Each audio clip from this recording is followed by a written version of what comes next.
se passer après l'enlèvement de l'église? Quand les saints vont monter, les saints monteront à rencontre, on dit à la rencontre, à la rencontre, à la rencontre, à la rencontre, comme quand Cantique des Cantiques, quand Salomon et la tsunami, n'est-ce pas, se retrouvaient dans le jardin, dans cette intimité, on sera à la rencontre. Donc Yeshua va décoller pour venir nous croiser en chemin et nous allons monter vers les ponts. Quel jour glorieux, quel jour magnifique. Voilà pourquoi Paul pouvait dire Christ est ma vie et la mort m'est éternelle. Il dit que rien de ce monde, n'est-ce pas, n'arrache l'espérance qui est en moi. C'est de voir l'homme le plus fort, le plus puissant, l'homme le plus glorieux. La Bible dit que c'est lui qui a des yeux comme des flammes de feu. La Bible dit sur sa cuisse est écrit Seigneur, c'est le Seigneur, roi des rois. Le Dieu puissant, c'est celui-là, frère. C'est celui-là sur qui, frère, nous devons baser notre vie. Nous devons baser notre espérance. La Bible nous dit, je ne crains pas un homme. Que peut me faire les hommes? Si Yeshua avec moi, n'est-ce pas, tout me suffit, tout va bien. On ira à sa rencontre. Et qu'est-ce qui va se passer? Regardez, de la même façon, n'est-ce pas, la Bible nous dit quoi? La Bible nous dit quoi? Regardons ce qui va se passer. Après l'enlèvement de l'église, aujourd'hui, les gens qui prennent plaisir à marcher avec toi, mais qui ne veulent pas laisser la parole, la vie de Dieu en toi, n'est-ce pas, les influencer? Frère, un jour, ces gens-là seront surpris. Ils vont commencer à courir partout de celles-là, chercher, mais il sera trop tard. Il y aura l'enlèvement de l'église, frère. Et ceux qui quitteront la terre. Regardez, toi qui m'écoutes là, qui a du mal à pardonner, tu t'attaches sur tes biens et tu te sers de la force que Dieu t'a donnée pour maltraiter les autres, pour manipuler les saints. Il faut faire attention. Nous sommes en train de vivre les temps d'interpellation. Avant ce qui doit arriver. C'est ce que Joshua va dire. Il dit, ce que tu as vu, ce qui est et ce qui doit arriver. Ce qui doit arriver, la frère, c'est l'enlèvement de l'église. Après l'enlèvement de l'église, c'est au calme.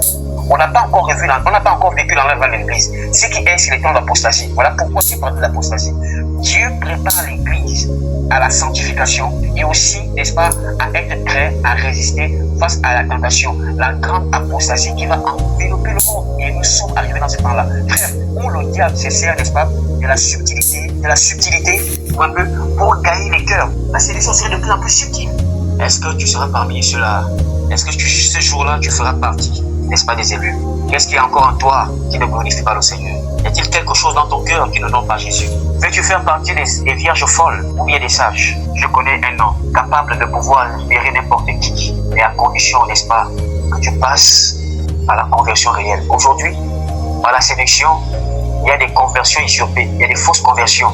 Au même moment, n'est-ce pas, que Dieu touche par le réveil de la puissance de la prédication, par le Saint-Esprit, ses vrais enfants, le diable aussi, n'est-ce pas, suscite de fausses conversions. Et voilà pourquoi vous allez voir beaucoup de vrais enfants du Seigneur, n'est-ce pas, se marier avec des impies. Beaucoup de sœurs ont épousé les vrais. Beaucoup de frères ont épousé aussi des fausses sœurs, des Jézabel. Ils se sont introduits dans les assemblées avec des faux dons spirituels, avec l'apparence de la piété. Et les chrétiens tombent, n'est-ce pas, dans ces pièges. Pourquoi? Parce que beaucoup ne développent plus leur intimité avec Jésus. Beaucoup préfèrent jouer avec Facebook, avec le téléphone. On passe beaucoup plus de temps, n'est-ce pas, connecté à notre téléphone qu'avec la parole de Dieu. La méditation de la parole de Dieu devient rare. Si tu es sincère, tu médites la parole de Dieu combien de fois par jour? Combien d'heures prends-tu par jour? Il y en a qui ne font même pas 1 heure de méditation. Si nous sommes sincères, tu es là, regarde, Dieu voit nos cœurs. Là où tu es, regarde, Dieu voit ton cœur. Il n'y a même pas 1 heure de méditation de la parole de Dieu. Même pas 1 heure par jour. Voilà pourquoi nous sommes des mesquins spirituels. Parce qu'on ne s'alimente pas suffisamment. Et quand il y a des fausses doctrines, quand la séduction se présente devant nos frères, on fait comment? On succombe. Parce que nous développons plus d'intimité, n'est-ce pas? Avec l'onction prophétique, avec la révélation des anges, avec la parole de connaissance, avec les miracles. Mais au détriment, n'est-ce pas, de la parole de Dieu, il n'y a plus de profondeur avec la parole ici. Et beaucoup de chrétiens, n'est-ce pas, sont déconnectés.